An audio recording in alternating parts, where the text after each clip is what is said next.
So hello to everyone back in Australia. Last time we spoke, I was in Australia as a layperson, and now I am in Thailand, having changed life from the lay world to the spiritual life. Greetings, friends, to parents, to the staff, to the students, and to the friends of Pao Buddha School. I introduce you to a bit of, introduce you to the traditions of the monastic life in accordance to the Dhutanga Kamatana style, or the Thai forest monk tradition. Typically, one comes into this life, this new life, as what they call a pakau, or anagirika in Pali. And normally you spend anywhere between 1 year to 1 month, 1 week, depending on what the teacher, how the teacher sees your spiritual being or progress or attainment. And then after that you ordain as a seminara, which is known as in English as a novice monk. And as a novice monk, you're not yet a full bhikkhu or bhikkhu, which is a full ordained monk. For me, I started my journey here on the 1st of March, and then ordained as a seminara on the 8th of March, a week after. So yeah, it's a special occasion where many people like to witness it because of the great merits that they can share in it. When a person is born into the family of the Buddha. Now that I am the son of Buddha, by my upachaya, which is my teacher, my preceptor, Ajahn Kinchano, he's given me a new Pali name, Bhante Paññā, one with radiance of wisdom. For lay people, you can address me as, when you see me in Australia, as Bhante Paññā or Venerable Paññā. That would be fine. All right, so what's my typical day like as a monk? Well, I wake up at 4 a.m., sometimes 3:50, but 4 a.m. roughly. We head down to the meditation hall. We start meditating and chanting at about 4:30, and thereby finish around 5:30. And then at 5:45, I leave for alms on foot, walking to nearby villages to get alms food, giving opportunities for lay people to practice their part, which is the generosity, to cultivate their generosity. I get back to the monastery at about roughly 6:45, and then after that there's a bit of meditation with the whole Sangha community. Do a bit of meditation, I think from 7:30 to about 8 o'clock. After that we have meals time. We have our meal and finish about 9:30, cleaning up and everything about 9:30, so forth. And then we have our own time, which we come back to our kuti, our place of stay. A bit of general cleaning, sweeping a lot of leaves. That's endless amount of leaves that fall on the ground. Maybe a bit of washing, and thereafter we have time to cultivate bhavana, or bhavana, which is cultivation of mind, which is in English meditation. So we can meditate from about 10:30 to about 3 o'clock, and from 3 to 5 we have a general community cleaning of the monastery. And then we have again 2 hours to our own time, from 5 to 7. At 7 we get together at the Upasata hall, which is the chanting and meditation hall, and we chant a little bit and then meditate all the way till 9 o'clock. Depending on the days, special days such as the Uposatha, the full moon, half moon, and the new moon, we recite, the Sangha recite the Patimokkha, and monks or bhikkhus confess wrongdoing to one another. Yeah, a monk's life is quite busy in the sense that we're busy maintaining very minimal things that we need to do in order for us to live in a community hygienically and peacefully. But most of the time we have our work to cultivate our mind, in our mind, and the cultivation is basically cutting off the kilesa or the defilements. Mainly it's the greed, the hatred and the delusion. And that's what bhavana is all about, is bringing, we don't go straight up there and hand-to-hand battle with it yet, but we do various types of meditation techniques to help us gain control of our mind so that it become more still. When I finally came into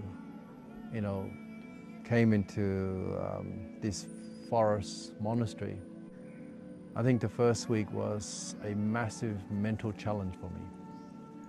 Firstly, I'm not sure this is my area where I do my walking meditation. The background is forest here. You can see that's a good opening there, but if you look to my left, you look to my right, it's all trees canopied in, cushioning you in, kind of engulfing you in this wild jungle filled with noises, weird noises at 5 o'clock when the sun starts to set for normal people out there outside the forest, we start to have the darkness creeping in already. One of the greatest challenge for me was coming to a place that when I walk out of this kuti at 5 o'clock to go to the meditation hall, I really have to start, it's 5:30 or so, I have to really start turning on the torch. So when I get back from meditation, sometime I just walk in at 7 o'clock or 9 o'clock, I walked into a complete darkness. Complete darkness. I'm talking about something you may not be able to imagine, but for those of you who went camping, but camping in Australia, you don't have these kind of tropical rainforests. The darkness and the noises and the stories that people talk about big snakes and poisonous spiders or poisonous snakes and all that was presented a massive challenge for me. On top of living on one meal a day, you're hungry, you can't eat, you can drink water, you can drink some sugary drinks to energize yourself. So there were a lot of challenges. It is impossible for anybody to quickly abandon all the memory, and most of the time I still have some time, my mind still go back and engage in thinking about how's the family, how's the children, how's the school, how's the school communities, how's the students are doing over there. But I trust that there are, especially the school, Pal Buddha School, will be looked after by many good people. So yeah, I do miss that creature comfort and the security of the civilization that human beings built for themselves in cities. The pros of the hardship here is that it makes me more mindful. It makes my mind more alert. It makes me come back to the basics of life for the purpose of attaining a more awakened mind state. So, although I missed the world, I realized that living in the world with its luxuries can make our mind quite complacent. So friends out there, I remind you, you can live a beautiful life in a lay world with mindfulness, with awareness, with self-discipline, with restraint. Because if you can do that, you can still progress spiritually as well as living in a place that is comforted by security and safety and a lot of creature comforts. Well, to the parents, to the students, and to the staff, the kind, hard-working staff of Pal Buddha School. What I'd like you to understand, imagine is probably better. Imagine that I have to go to a university. It's like, what do they call it, a boarding school. So I'm here at my university, and this university is a forest university. And I have to try to turn down the fire of the lay world life.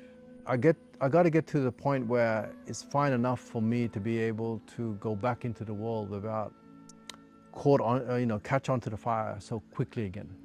In other words, I have a lot of potential fuel that can be lit by the worldly fire. I remind you of one teaching that the Buddha left, which is very similar for us here, as you as parents or students or staff. People asked him, he said, when he in his old age, he said, Lord, you're getting old now, and our concern is that when you pass, who's going to look after the Sangha? And Buddha himself said to the people, he said, you don't need to worry about a leader that is a living being.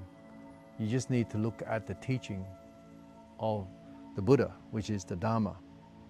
If you miss my presence at the school, I guess if you study the Dharma and then you work in the school, work with the school, whether you're a parent, student or staff, if you work on the Dharma and then come and get involved in your school community and your family as well as the staff cohort, will never fail, will never fall. My presence there is always with you because we are all students of the Buddha. Therefore, our teacher is the Dharma. So I look forward to seeing all of you in the Dharma every day of the week. Sadhu. So goodbye for this session. We'll meet each other again online soon.